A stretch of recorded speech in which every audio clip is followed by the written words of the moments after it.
बिस्मिल्लाहिर्रहमानिर्रहीम। अस्सलाम वालेकुम। आज की मज़ेदार रेसिपी है स्वीट एंड सॉर फिश। अज्जा: साबुत मछली 1 अदद, जर्मन मिर्च 4 अदद, नींबू के पत्ते 6 अदद, नमक आधा चाय का चम्मच, बारीक कटी अदरक 2 चाय के चम्मच, बारीक कूटा लहसुन 2 चाय के चम्मच, तेल 2 खाने के चम्मच। सॉस के अज्जा: तेल 1 खाने का चम्मच, नींबू का रस 4 खाने के चम्मच, स्वीट चिल्ली सॉस 4 खाने के चम्मच, फिश सॉस 2 खाने के चम्मच।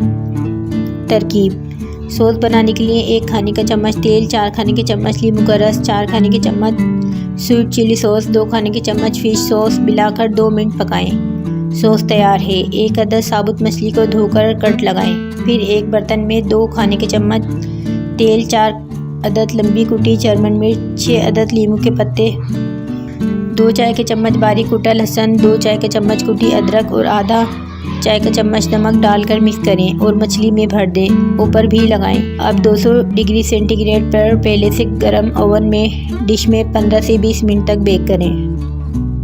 अब ग्रिल्ड ओवन में 10 मिनट तक मज़ीद सेकें और निकाल कर सॉस के साथ सर्व करें। इस तरह आप रेसिपी फॉलो करके स्वीट एंड सॉर फिश घर पर ही तैयार कर सकते हैं। व्यूवर्स, आसान सी रेसिपीज़ के लिए चैनल को सब्सक्राइब कर दें, बेल आइकन को प्रेस कर दें। Thanks for watching.